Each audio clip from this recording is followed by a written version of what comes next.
Good morning all of you. എല്ലാവർക്കും economics ക്ലാസ്സിലേക്ക് സ്വാഗതം. നമ്മുടെ ഇന്നത്തെ ക്ലാസ്സിൽ നമ്മൾ ഡിസ്കസ് ചെയ്യുന്ന ടോപ്പിക് ആണ് methods of measuring price elasticity of demand.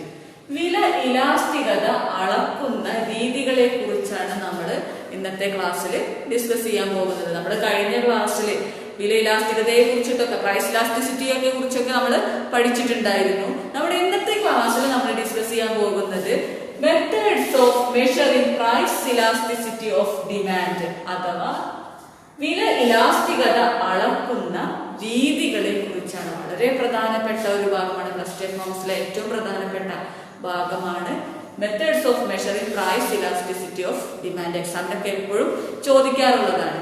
Okay, അപ്പൊ നമ്മളത് പഠിക്കുന്നത് എന്താണ്? Methods of measuring price elasticity of demand അഥവാ വില ഇലാസ്തികത അളക്കുന്ന രീതികൾ. വില ഇലാസ്തികത അളക്കുന്ന രീതികളെ കുറിച്ചാണ് നമ്മളിത് പഠിക്കാൻ പോകുന്നത്. Methods of measuring price elasticity of demand can be divided into 3. Methods of measuring price elasticity can be divided into 3. They are percentage method, point method, expenditure method. വില ഇലാസ്തികത അളക്കുന്ന രീതികളെ പ്രധാനമായും 3 ആയിട്ട് തരംതിരിച്ചിട്ടുണ്ട്.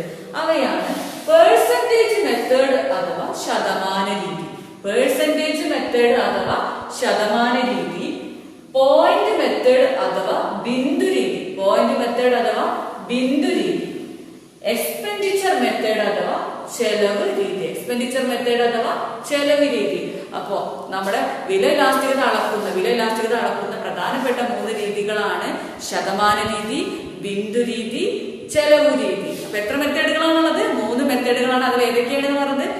ഏതൊക്കെയാണ്? ശതമാന രീതി, ബിന്ദു രീതി, ചെലവ് രീതി അഥവാ percentage method, point method, expenditure method. നമ്മൾ ഇതിലെ ഫസ്റ്റ് മെത്തേഡായ പെർസെന്റേജ് മെത്തേഡ് പ്രകാരം ഇലാസ്റ്റിസിറ്റി കണക്കാക്കുന്നത് എങ്ങനെയാണെന്നുള്ളതാണ് നമ്മൾ പഠിക്കുന്നത്. അതായത് പെർസെന്റേജ് ശതമാന രീതി പ്രകാരം വില ഇലാസ്തികത കണക്കാക്കുന്നത് എങ്ങനെയെന്നുള്ളതാണ് നമ്മൾ ആദ്യമായി പഠിക്കുന്നത്. അപ്പൊ ശതമാന രീതിയെ കുറിച്ചാണ് നമ്മൾ ആദ്യമായിട്ട് പഠിക്കുന്നത്. ഇതൊക്കെ എന്താണെന്ന് പറഞ്ഞിട്ടുള്ളത്? വില ഇലാസ്തികത അളക്കുന്ന രീതികളാണ് ശതമാന രീതിയും ബിന്ദു രീതിയും ചെലവ് രീതിയും ഒക്കെ. ഇതിൽ ആദ്യത്തെ മെത്തേഡായിട്ടുള്ള പെർസെന്റേജ് മെത്തേഡിനെ കുറിച്ചിട്ട് അല്ലെങ്കിൽ ശതമാന രീതിയെ കുറിച്ചാണ് നമ്മൾ ആദ്യം പഠിക്കാൻ പോകുന്നത്. അപ്പൊ നമ്മൾ പെർസെന്റേജ് മെത്തേഡ് പ്രകാരം ഇലാസ്റ്റിസിറ്റി കണക്കാക്കുന്നത് എങ്ങനെയെന്നുള്ളത് നോക്കാം. ഓക്കെ, അപ്പൊ നമ്മൾ ആദ്യമായിട്ട് പെർസെന്റേജ് മെത്തേഡ് പ്രകാരം ശതമാന രീതി പ്രകാരം ഇലാസ്റ്റിസിറ്റി എങ്ങനെയാണ് കണക്കാക്കുന്നത് എന്നുള്ളത് നോക്കാം. According to percentage method, elasticity of demand can be measured by dividing percentage of change in quantity demanded by percentage of change in price. അതായത് ശതമാന രീതി പ്രകാരം വില ഇലാസ്തികത കണക്കാക്കുന്നത് ചോദനത്തിലെ അളവിലെ ശതമാന മാറ്റത്തെ വിലയിലെ ശതമാന മാറ്റം കൊണ്ട് ഹരിച്ചിട്ടാണ്. അതായത് ശതമാന രീതി പ്രകാരം വില ഇലാസ്തികത കണക്കാക്കുന്നത് ചോദനത്തിന്റെ അളവിലെ ശതമാന മാറ്റത്തെ വിലയിലുള്ള ശതമാന മാറ്റം കൊണ്ട് ഹരിച്ചിട്ടാണ്. അപ്പൊ എങ്ങനെ ശതമാന രീതി പ്രകാരം വില ഇലാസ്തികത കണക്കാക്കുന്നത് ചോദനത്തിന്റെ അളവിലെ ശതമാന മാറ്റത്തെ വിലയിലെ ശതമാന മാറ്റം കൊണ്ട് ഹരിച്ചിട്ടാണ്. ഇനി വേറൊരു ഇക്വേഷൻ പ്രകാരം നമുക്ക് ഇലാസ്റ്റിസിറ്റി കണക്കാക്കാം. അതായത് percentage change in quantity demanded by percentage change in price ആയിട്ട് നമുക്ക് ഇലാസ്റ്റിസിറ്റി കാണാം. അതേപോലെ തന്നെ വേറൊരു ഇക്വേഷനും കൂടി ഉണ്ട്, അത് നമുക്ക് നോക്കാം. Is equal to delta Q by delta P into P by Q. Delta Q by delta P into P by Q. അപ്പൊ ശതമാന രീതി പ്രകാരം നമുക്ക് 2 തരത്തില് ഇലാസ്തികത കാണാമെന്ന് പറഞ്ഞല്ലേ. ഒന്നാമതാണ് ചോദനത്തിന്റെ അളവിലെ ശതമാന മാറ്റത്തെ വിലയിലെ ശതമാന മാറ്റം കൊണ്ട് ഹരിച്ചിട്ട് നമുക്ക് കാണാം. അതുപോലെ തന്നെ വേറൊരു ഇക്വേഷനാണ് delta Q by delta P into P by Q. Delta Q എന്ന് പറഞ്ഞാൽ എന്താണ്? അപ്പൊ ഡെൽറ്റ ക്യൂ എന്ന് പറഞ്ഞാൽ ചേഞ്ച് ഇൻ ഡിമാൻഡ്, ചോദനത്തിൽ ഉണ്ടാകുന്ന മാറ്റം. ഡെൽറ്റ പി എന്ന് പറഞ്ഞിട്ടുണ്ടെങ്കിൽ ചേഞ്ച് ഇൻ പ്രൈസ്, വിലയിൽ ഉണ്ടാകുന്ന മാറ്റം. പി എന്ന് പറഞ്ഞാൽ P എന്ന് പറഞ്ഞാൽ ഇനീഷ്യൽ പ്രൈസ്, ആദ്യത്തെ വില. Q എന്ന് പറഞ്ഞാൽ ഇനീഷ്യൽ ഡിമാൻഡ്, ആദ്യ ചോദനം. അപ്പോൾ നമുക്ക് ഇലാസ്റ്റിസിറ്റി കാണാൻ രണ്ട് ഇക്വേഷൻ നമ്മൾ പഠിച്ചു കഴിഞ്ഞു. പ്രോബ്ലം ശതമാനത്തിലാണ്, പെർസെൻറ്റേജിൽ തന്നിട്ടുണ്ടെങ്കിൽ നമ്മൾ ആദ്യ ഇക്വേഷൻ പ്രകാരമാണ് ഇലാസ്റ്റിസിറ്റി കണക്കാക്കുന്നത്. അത് percentage change in quantity demanded by percentage change in price എന്നുള്ള ഇക്വേഷൻ പ്രകാരമാണ്. പെർസെൻറ്റേജിലാണ് പ്രോബ്ലം തന്നിട്ടുണ്ടെങ്കിൽ നമ്മൾ കാണാം. പിന്നെ നേരെ മറിച്ച് പെർസെൻറ്റേജിലല്ല പ്രോബ്ലം തന്നിട്ടുള്ളതെന്നുണ്ടെങ്കിൽ ഇലാസ്റ്റിസിറ്റി കാണാനുള്ള ഇക്വേഷനാണ് delta Q by delta P into P by Q. വളരെ പ്രധാനപ്പെട്ട, ഏറ്റവും പ്രധാനപ്പെട്ട ഒരു ഭാഗമാണ് ഇത്. എപ്പോഴും എക്സാമിന് ചോദിക്കുന്നതാണ്. അപ്പോൾ ഇലാസ്റ്റിസിറ്റി കാണാനുള്ള ഇക്വേഷൻ, രണ്ട് ഇക്വേഷൻ നമ്മൾ പഠിച്ചു. Percentage change in quantity demanded by percentage change in price, അതായത് കണക്ക് ശതമാനത്തിൽ തരികയാണെങ്കിൽ അല്ലെ. ഇനി ശതമാനത്തിലൊന്നും തന്നിട്ടില്ല എന്നുണ്ടെങ്കിൽ ഇലാസ്റ്റിസിറ്റി കാണാനുള്ള ഇക്വേഷനാണ് delta Q by delta P into P by Q. Delta Q എന്ന് പറഞ്ഞാൽ change in demand, delta P എന്ന് പറഞ്ഞാൽ ചേഞ്ച് ഇൻ പ്രൈസ്, P എന്ന് പറഞ്ഞാൽ ഇനീഷ്യൽ പ്രൈസ്, അതായത് ആദ്യ വില, Q എന്ന് പറഞ്ഞിട്ടുണ്ടെങ്കിൽ ആദ്യ ചോദന. ഇനി ഈ ഇക്വേഷൻ പ്രകാരം നമ്മൾ പ്രോബ്ലം ചെയ്യാം.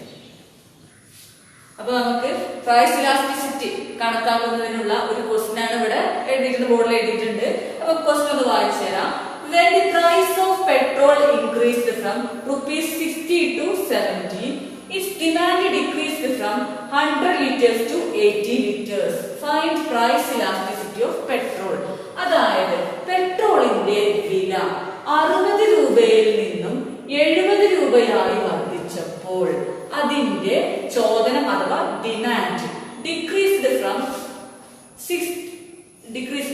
100 liters to 80 liters. അതായത് പെട്രോളിന്റെ വില 60 രൂപയിൽ നിന്നും 70 രൂപയായി വർദ്ധിച്ചപ്പോൾ അതിന്റെ ചോദനം 100 ലിറ്ററിൽ നിന്നും 80 ലിറ്ററായി കുറഞ്ഞു.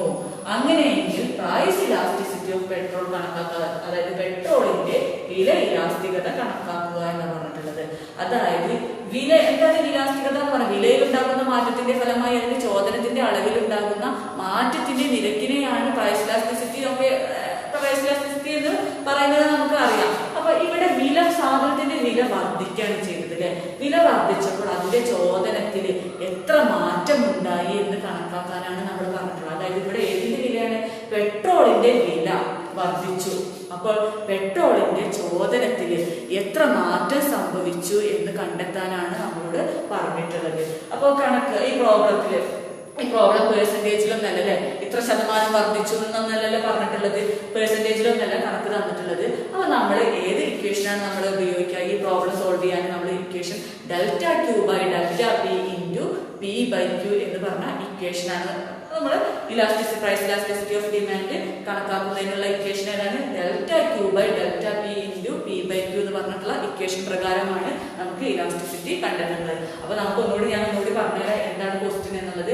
പെട്രോളിന്റെ വില 60 രൂപയിൽ നിന്നും 70 രൂപയായി വർദ്ധിച്ചപ്പോൾ അതിന്റെ ചോദന 100 ലിറ്ററിൽ നിന്നും 80 ലിറ്ററായിട്ട് കുറഞ്ഞു. അങ്ങനെയാണെങ്കിൽ പെട്രോളിന്റെ വില ഇലാസ്തികത എത്രയാണ് എന്നുള്ളതാണ് കണ്ടെത്താനാണ് നമ്മളോട് പറഞ്ഞിട്ടുള്ളത്. അതായത് പെട്രോളിന്റെ വില വർദ്ധിച്ചപ്പോൾ അതിന്റെ ചോദനത്തിൽ എത്ര മാറ്റം സംഭവിച്ചു, ചോദനത്തിലുണ്ടായ മാറ്റത്തിന്റെ നിരക്ക് എത്രയാണെന്ന് കണ്ടെത്താനാണ് നമ്മളോട് പറഞ്ഞിട്ടുള്ളത്. അപ്പൊ ക്വസ്റ്റ്യൻ എല്ലാവർക്കും മനസ്സിലായി എന്ന് വിചാരിക്കുന്നു. ഏത് ഇക്വേഷൻ പ്രകാരമാണ് നമ്മൾ കണക്ക് ശതമാനത്തിലല്ല തന്നിട്ടുള്ളത്. അപ്പൊ നമ്മൾ ഏത് ഇക്വേഷനാണ് ഉപയോഗിക്കുക? Delta Q by delta P into P by Q എന്ന് പറഞ്ഞ ഇക്വേഷൻ പ്രകാരമാണ്. അപ്പൊ ഇലാസ്റ്റിസിറ്റി കാണാനുള്ള ഇക്വേഷൻ ആദ്യത്തെ സൊല്യൂഷൻ എഴുതി. Solution is equal to delta Q by delta P into P by Q. Okay. ഇനി ഇവിടെ തന്ന കാര്യങ്ങൾ നമുക്ക് എഴുതാം. ഡെൽറ്റ Q എന്ന് പറഞ്ഞിട്ടുണ്ടെങ്കിൽ എന്താ? ചോദനത്തിൽ ഉണ്ടാകുന്ന മാറ്റം. ഡെൽറ്റ Q ചോദനത്തിലെ മാറ്റം. ഇവിടെ നമുക്ക് ചോദനത്തിലെ എത്ര മാറ്റം നോക്കാം. ഡെൽറ്റ Q സമം ചോദനത്തിന്റെ മാറ്റം. ചോദന എത്രയും ഇതിന്റെ ഡിമാൻഡ്, അതായത് പെട്രോളിന്റെ വില 60 രൂപയിൽ നിന്നും 70 രൂപയായി വർദ്ധിച്ചപ്പോൾ ചോദനം 100 ലിറ്ററിൽ നിന്നും 80 ലിറ്ററായി കുറഞ്ഞു. അതായത് 100 ലിറ്ററിൽ നിന്നും 80 ലിറ്ററായിട്ട് കുറഞ്ഞു. അപ്പൊ ചോദനത്തിലെ മാറ്റം എത്രയാണ്? ആദ്യത്തെ ചോദനം എത്രയായിരുന്നു? 100 അല്ലെ. 100 മൈനസ് 100 മൈനസ് 80. ചോദനത്തിലെ മാറ്റം എത്രയാണ്? 20. ഓക്കെ. ഇനി അടുത്തതായിട്ട് ഇക്വേഷനിൽ ഡെൽറ്റ P വിലയിലെ മാറ്റം. അതായത് when the price of petrol increased from rupees 60 to 70, അതായത് 60-ൽ നിന്നും 70 രൂപയായി വർദ്ധിച്ചു. അപ്പൊ ഇവിടെ 60-ൽ നിന്നും 70 രൂപയായി വർദ്ധിച്ചു എന്ന് പറഞ്ഞാൽ വിലയിലുണ്ടാകുന്ന മാറ്റം എത്രയാണ്? 70 മൈനസ് 60 സമം 10. വിലയിലുണ്ടാകുന്ന മാറ്റം, അതായത് വില 60 രൂപയിൽ നിന്നും 70 രൂപയായി മാറി എന്ന് പറഞ്ഞപ്പോൾ അവിടെ മാറ്റം എത്രയാണ്? 10, അല്ലെ 10. ഓക്കെ, അപ്പൊ ഡെൽറ്റ ക്യൂവും കിട്ടി, ഡെൽറ്റ പിയും കിട്ടി. ഇനി ഇക്വേഷനിൽ എന്താണ് കിട്ടേണ്ടത്? പി അല്ലെ? പി എന്ന് പറഞ്ഞാൽ ആദ്യ വില പി. പെട്രോളിന്റെ ആദ്യത്തെ വില എത്രയായിരുന്നു? when the price of petrol increased from rupees 60 to 70, അതായത് 60-ൽ നിന്നും 70 രൂപയായി മാറിയപ്പോൾ ഇവിടെ ആദ്യ വില എത്രയാണ്? 60. ഇനി ക്യൂ, അതായത് ആദ്യ ചോദനം അല്ലെങ്കിൽ ഇനീഷ്യൽ ഡിമാൻഡ്. ആദ്യത്തെ ചോദനം, it's demand decreased from 100 liters to 80 liters, അതായത് 100 ലിറ്ററിൽ നിന്നും 80 ലിറ്റർ ആയിട്ട് കുറഞ്ഞു. അപ്പൊ ഇപ്പൊ എത്രയാണ്? 80 ലിറ്റർ. അപ്പൊ ആദ്യം എത്രയായിരുന്നു? 100 അല്ലെ? Okay, 100. Q is equal to 100. അങ്ങനെയെങ്കിൽ നമുക്ക് ഇലാസ്റ്റിസിറ്റി കണക്കാക്കാൻ എളുപ്പമായി. അപ്പൊ നമുക്ക് ഈ ഇക്വേഷനിൽ എല്ലാ ഭാഗവും കിട്ടി കഴിഞ്ഞില്ലേ? ഓക്കെ, എല്ലാം കിട്ടിയില്ലേ? ഡെൽറ്റ ക്യൂ എത്രയാണ് നമുക്ക് കിട്ടിയിട്ടുള്ളത്? 20 ആണ്.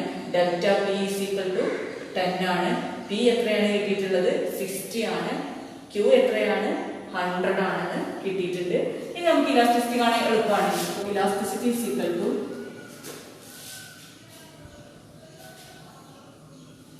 ഡെൽറ്റ ക്യൂ എത്രയാണ്?